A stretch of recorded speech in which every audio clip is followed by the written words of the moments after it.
Since the beginning of the pandemic, contact tracing has been an important tool to try to control the spread of the virus. Now the surge in cases has local contact tracers overwhelmed. As Local 12's Genesis Cisneros shows us, they are now asking for your help. The state of Kentucky has about 880 contact tracers and about 640 disease investigators working to help slow the spread of COVID-19. But even with all that help, we've really reached a point where we're being overwhelmed in terms of our disease investigation and contact tracing efforts. Mark Carter leads the contact tracing effort in Kentucky.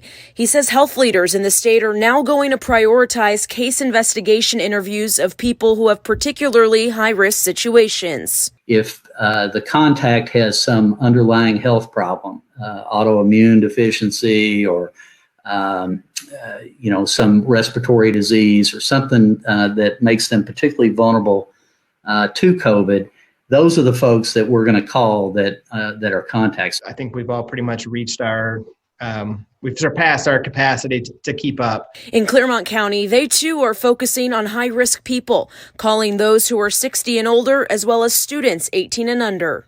Now what we're seeing is people have sometimes 15, 20 contacts or more. So just one case could end up requiring 20 or 25 phone calls just to do a proper, thorough disease investigation and the contact tracing. So given the unprecedented volume of cases, health leaders are asking the public to help with contact tracing. So if you test positive, here's what local health departments are asking of you. Stay home for 10 days until symptoms are improved with no fever for 24 hours.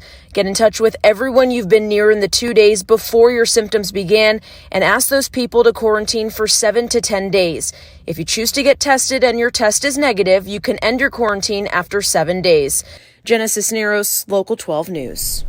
A new feature on your iPhone aims to help with contact tracing, but if you live in Ohio, Kentucky, or Indiana, the feature is not available. Local 12 is contacting governors' offices to find out why the feature doesn't work in our area, and we'll let you know when we get some answers.